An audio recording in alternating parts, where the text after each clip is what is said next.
সকাল 6টায় কাউকে না জানিয়ে বাবার বাড়ির গেটে এসে যখন ঢুকলাম, বাবা প্রথম বলে উঠলেন, এত সকালে জামাইয়ের সাথে ঝগড়া করে এসেছিস? তাহলে ঢুকবি না ঘরে। আমার নির্ঘুম রাতে ক্লান্ত শরীর, গাড়ি না পাওয়ায় এতটা পথ হেঁটে আসার পর বাবাকে দেখে কোথায় ছুটে গিয়ে বুকে আছড়ে পড়ব, কিন্তু বাবার প্রথমেই এমন প্রশ্ন ছুড়ে দেওয়ায় বাবার বাগানের গতকাল তুলতে ভুলে যাওয়া যে বাসি ফুলের মতো আবিষ্কার করলাম নিজেকে। আলতো ছোঁয়ায় এখনই টুক করে ঝরে পড়ব। মা হয়তো রুটি সেঁকছিলেন, কারণ রুটি সেঁকার পোড়া মিষ্টি সুগন্ধ আসছিল। বাবার কথা কানে যাওয়ায় খুন্তি হাতে বেরিয়ে এলো। আমাকে দেখে প্রথমেই চওড়া হাসি দিয়ে পা বাড়াতেই বাবা আবার হুঙ্কার দিয়ে বলে উঠল, মেয়ে বাপের বাড়ি আসবে ভালো কথা, ওকে বলে দিও ঝগড়া ঝামেলা করে এখানে এলে আমার ঘরে কোনো জায়গা নেই। বাবার কথা মা খুব একটা অমান্য করে না, কিন্তু এই কথা যেন মায়ের কানেই যায়নি। মা ছুটে এসে আমাকে ধরে, আমার হাতে পায়ে তীব্র কাঁপুনি শুরু হয় মায়ের এমন আদর মাখা হাতের স্পর্শ পেয়ে। মা উৎকণ্ঠা নিয়ে বলে ওঠে, কিরে মণি, জ্বর নাকি তোর? আয় ভেতরে আয়। আমাদের একতলা বাড়ি, চারিদিকে বাগান আর গাছপালা না, ওগুলো ঝোপ বলাই ভালো, পরিষ্কার করার কেউ নেই। তাই রান্নাঘর, বিশাল বারান্দা আর 4টে রুম। এটা দাদুর আমলের বাড়ি। এই শহরে এমন জায়গায় এমন বাড়ি সবার কাছেই অদ্ভুত লাগে। আশেপাশে সব বড় বড় আকাশ ছোঁয়া বাড়ি। বাবা চিরকালই সন্তানদের শাসনে রাখায় বিশ্বাসী। মা স্টিলের থালায় করে ধোয়া ওঠা বাঁধাকপি ভাজা আর ফুলে উঠছিল এমন একটা রুটি তাওয়া থেকে অনেকটা খাবলে নামিয়ে ছিঁড়ে আমার মুখে তুলে দিল। আমার শুকিয়ে যাওয়া ঠোঁট যেন গরম রুটির ভাপে আরও কুকড়ে যাচ্ছিল। বাবার সামনে পায়চারি করে যাচ্ছে, মোবাইলটা হাতে দিদি দাদাদের ফোন করে যাচ্ছে। কেউ রিসিভ করেনি এত ভোরে, নিশ্চয়ই কল ব্যাক করবে, তাই হাতে নিয়ে আছে। মেয়েকে একদম প্রশ্রয় দেবে না, ঝগড়া ঝামেলা হবে, তাই নিয়ে ভোর রাতে বাবার বাড়ি এসে বিচার বসানোর পক্ষপাত করার মতো বাবা আমি নই। ওকে বলে দাও আমি মোটেও মেয়ের আবদারের প্রশ্রয় দেব না, এতে মেয়ের সংসার টিকবে না। আমি মায়ের দিকে তাকাতেই মা চোখ টিপে খেয়ে নিতে বলে। আমার হাতে থালা ধরিয়ে দিয়ে উঠে গিয়ে বাবাকে বলে, মিতা আসুক, ও কথা বলবে, তুমি শান্ত হও। আমরা তো জানি মনি এমন হুটহাট কাজ করার মেয়ে না, নিশ্চয়ই কিছু হয়েছে, আমি বুঝিয়ে পাঠিয়ে দেব। মায়ের কথাটা শুনে রুটিটা যেন গলায় আটকে গেল। কেউ একবারের জন্য জানতেও চাইছে না যে কি হয়েছে, কেন এসেছি, 2 বছরের ঘুমন্ত বাচ্চা ফেলে কেন পালিয়ে এলাম। আমরা 4 ভাই বোনের মধ্যে আমি সবার ছোট। বড় দিদি আর দাদা কাছাকাছি বয়সের, আমার সাথে ওদের পার্থক্য প্রায় 15 বছরের মতো। ছোট দাদার সাথে 5 বছরের পার্থক্য। ছোটবেলা থেকেই বড় অভিমানী আর আত্মসম্মান বোধ ছিল আমার। বাবাকে দেখেই শেখা হয়তো।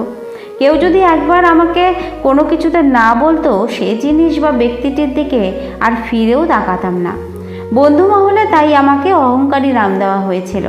নিজের অনিচ্ছা সত্ত্বেও বাবার পছন্দের গাড়ি বাড়িওয়ালা এক সুপাত্রের সাথে বিয়ে হলো।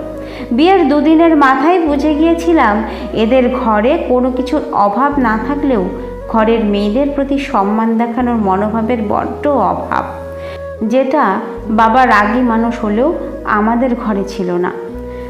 শিমুল কথায় কথায় বাপের বাড়ি নিয়ে কথা বলে। ও মায়ের কথা শুনে ভালো খারাপ বিচার না করে কথা শোনায়। শাশুড়ি মায়ের মনে হাজার চেষ্টা করেও নিজেকে যোগ্য করে তুলতে পারিনি। কখনো লিমিট ক্রস না করলেও মুখের কথা, সারাক্ষণ ঝগড়া ঝামেলায় একসময় আমি ক্লান্ত হয়ে পড়ি। আমাকে চাকরি করতে দেওয়ার কোনো প্রয়োজন তাদের নেই। সব আছে তো, সত্যি সব আছে, দামি শাড়ি, দামি ব্যাগ, হাত খরচের টাকা, তবে নেই শুধু মানসিক শান্তি। যে দুটো মানুষের সাথে সারা দিন কাটাতে হয়, সে মানুষ দুটো যদি আপন না হয়, তবে বাইরের থেকে তাকালে এটাকে কোনো সমস্যা কেন সমস্যার আওতায় আনা যায় না। মানুষ কত কষ্টে আছে, খেতে পারে না, পড়তে পারে না, জামাই মদ খায়, মারে, টাকার জন্য চাপ দেয়, শ্বশুরবাড়িতে দেবর, যা, ননদ, কত ঝামেলা। আমার এসব কিছুই নেই, তাই নিজেই ঝামেলা বানাচ্ছি। মাকে ফোন করে মাঝে মধ্যে কান্নাকাটি করে বললেও পাশে বাবার স্বর শোনা যায়। মেয়ের সংসারে নাক না গলানো আদর্শ বাবার মতো বলে, মেয়ের এইসব কখনো প্রশ্রয় দেবে না, এতে মেয়ের সংসার টেকে না। মাও অনেক আশ্বাস দেয়, ঠিক হয়ে যাবে, তোরই তো সংসার, সব তো পাচ্ছিস, কয়জন পায় এমন। আমি দীর্ঘশ্বাস ফেলি, যা মোবাইলের ও প্রান্ত থেকে এ প্রান্ত আসে না। সারা জীবন আত্মসম্মান বোধটাকে একটু একটু করে জ্বালিয়ে সংসার খেলাপাতি ছেলের সাথে খেলতে বসি। শিমুলকে বাবা ফোন করে সব জানিয়েছে। বাসায় এসে দুপুরে খেয়ে যাওয়ার দাওয়াত দিয়েছে। সে ভদ্রতা ঝরে পড়া কণ্ঠে জানালো তার অফিস আছে, সে সন্ধেবেলায় আসবে, তখন বাবার সাথে দাবা খেলা হবে। বাবা আপ্লুত, এমন মেয়ের জামাইয়ের জন্য বিরক্ত মেয়ের উপর। দিদি এসে গেল, কাছেই ওর বাসা। আমি এখন নিজের জন্য থাকা সে রুমে। দিদির বয়স এখন 40 ছুঁই ছুঁই, চাকরি করে, তাই সালোয়ার কামিজ পরে, তাই অত বয়স লাগে না। দিদির যখন বিয়ে হয় তখন আমার বয়স 10। দিদির 4 দিনের মাথায় এক সকালে এইভাবে চলে এসেছিল। আমি তখন কিছুই বুঝতাম না। সেবার ওকে পাঠিয়ে দেওয়া হলো, আবার 1 বছর পরে এলো। আমি ঘুমন্ত ভেবে দিদিকে আমার খাটে বসিয়ে বৌদি বুঝাচ্ছিল, শরীরের সুখটা কি সবচেয়ে বড়? দেখো না, সমাজে এই কারণ কি তুমি সবার সামনে বলতে পারবে? আর কোনো অসুবিধা তো নেই, অ্যাডজাস্ট করে নাও। আরও অনেক কথা হয়েছিল, সেদিন না বুঝলেও এখন মনে পড়লে মাঝে মধ্যে মধ্যরাতে জানালার পর্দার ফাঁক গলে আসা হিম বাতাসের মতো কাঁপুনি দেয়। দিদির এখন বিশাল সংসার, একাই কর্ত্রী সে, কিন্তু মাঝে মধ্যে আমি ওর দিকে যখন তাকাই, কি সূক্ষ্ম একাকিত্ব দেখতে পাই, যেন স্থির কোনো বৃক্ষ। দিদি বেশ ব্যস্ত ভঙ্গিতে আমার কাছে ঘটনাটা কি জানতে চাইল। আমি আসলে বলার মতো কোনো উপযুক্ত ঘটনা পেলাম না, কারণ আমার যে সে ঘরে দম বন্ধ হয়ে আসে। নিত্যকার ছোট মানসিক অশান্তি, খোটা, আমার মূল্যায়ন না হওয়া, আমি যে আলাদা একটা সত্তা, সেটা তারা যে দিব্যি ভুলে যায়। এইসব ঠিকঠাক গুছিয়ে বললেও দিদি বলে, আমার স্কুলে এক টিচার আছে, খুব কষ্ট করে সংসার চালায়, হাজব্যান্ড খোঁজ অবধি নেয় না, 2টা ছেলে, মা বাবাও দেখে না। রোজ বাচ্চাগুলো স্কুলে নিয়ে আসে, সকাল থেকে রাত অবধি কাজ করে, তাও ঠিকঠাক চলে না সংসার। স্বামীকে ঘরে আনার কত চেষ্টা, তার চেয়েও কি বেশি খারাপ আছিস তুই? আমি উত্তর দিতে পারি না, তাকিয়ে থাকি। দিদির চোখ আর মুখ এক কথা বলছে না, সেও তা বলছে যা সে শুনে এসেছে। দিদির মুখে মুখে তর্ক করার সাহস কোনো কালেই ছিল না, তাও আজ একটা প্রশ্ন না করে পারলাম না। অনেকের চেয়ে ভালো থেকে তুমিও কি ভালো থাকতে পেরেছো দিদি? এত বছর পরও কেন তোমার চাপা নিঃশ্বাস আমি শুনি? আপন মানুষগুলোর কারো একটু সাপোর্ট পেলে তুমিও কি আর একটু ভালো থাকতে পারতে না? দিদি স্থির দৃষ্টিতে তাকিয়ে আছে। বাদামি কালো চোখের মনির চারপাশটা চকচক করছে, তবে গড়িয়ে পড়ছে না কিছু। দোয়েল পাখির কিচকিচ শব্দে বিশাল একটা স্থির সময় যেন কাটছেই না।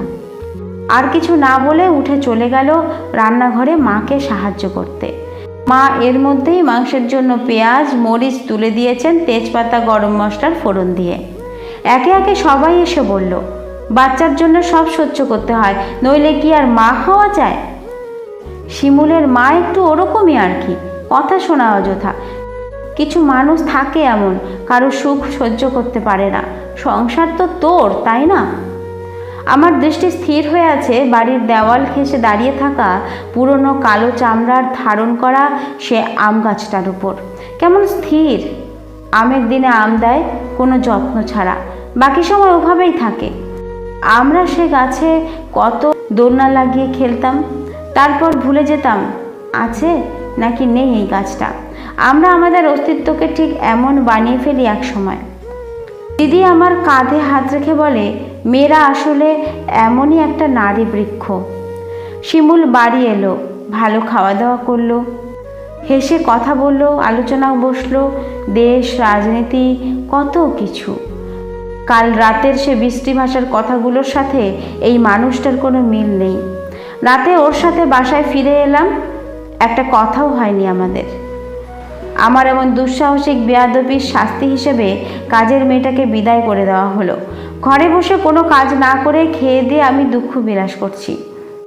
পরের দিন ওয়াশরুমের টুলে বসে শিমুলের শার্টের কলার পরিষ্কার করছিলাম, দুই হাতে হাঁটুর উপর তুলে। শিমুল আরেকটা শার্ট ওয়াশরুমের ফ্লোরে ছুঁড়ে দিয়ে ব্যঙ্গস্বরে বলল, খুব তো গিয়েছিলে বাপের বাড়ি, রাখলো? সেই তো গছিয়ে দিল আবার। অন্য সময় হলে আমার এই কথায় কান্না আসত কিংবা প্রতিবাদ করতাম। আজ যেন কথাটা আমিও সত্য মেনে নিলাম। আমার কলারটা পরিষ্কার করায় মনোযোগ দিলাম, যেন তেমন কোনো কথাই না এটা। দিদির কথাটা মনে পড়লো আবার। মেয়েরা এইভাবেই ধীরে ধীরে নিজেকে বৃক্ষ বানিয়ে ফেলে। মেয়েরা আসলে এক একটা নারী বৃক্ষ।